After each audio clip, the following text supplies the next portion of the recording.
ең бірінші бабы ата заңымыздың. Қазақстан байлығы адам және адам құқықтары деген сияқты. Ата заңымызда. Иә. Оны да пайдаланып жүрген жоқпыз.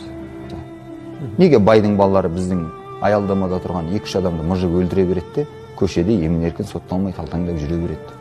Егер біздің басты байлығымыз адам болатын болса, адамның құқығы болатын болса, басты байлығы, ата заңымыз айтып тұрғандай, біз сол заңды қолдана алатын болсақ, біз сол заңға сүйене алатын, сене алатын болсақ, неге біздің біреудің ашқан маңдай тері кәсібін барады да, бір жоғары жақта туысқаны бар біреу бар, бір күнде тартып ала салады?